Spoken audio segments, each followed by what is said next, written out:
শেষ রাত, রামপুরা ব্রিজের উপর টহল পুলিশ টিম। দেখে বোঝার উপায় নেই তারা আইন শৃঙ্খলা রক্ষার দায়িত্বে আছেন। কি অবস্থা, ঘুমাচ্ছেন যে?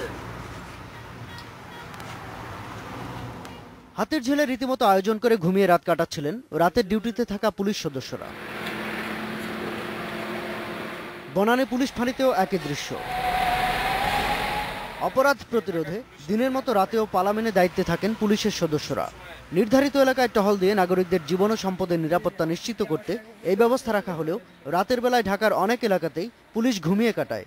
এমন অভিযোগের সত্যতা যাচাই করতে গিয়ে দেখা গেছে এমন দৃশ্য।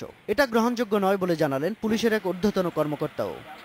ডিউটি করা অবস্থায় যদি কোনো পুলিশ সদস্য ঘুমায়, এটা তার আসলে কর্তব্য অবহেলা। এটা অবশ্যই শাস্তিযোগ্য অপরাধ আমাদের বিভাগীয় নিয়মে। তো অনেক সময় দেখা যায় যে আমাদের পুলিশেরও স্বল্পতা আছে, আপনি জানেন। অনেক সময় অতিরিক্ত ডিউটি পড়ে গেলে সে তখন ক্লান্ত হয়ে যায়। রাত্রেবেলা আমাদের যে সমস্ত মোবাইল পেট্রোল বিভিন্ন থানা এলাকায় দায়িত্বে থাকে, ডিউটিতে থাকে, তারা যাতে সচল থাকে সেই ব্যবস্থা তো আমরা প্রতিদিনই নিচ্ছি।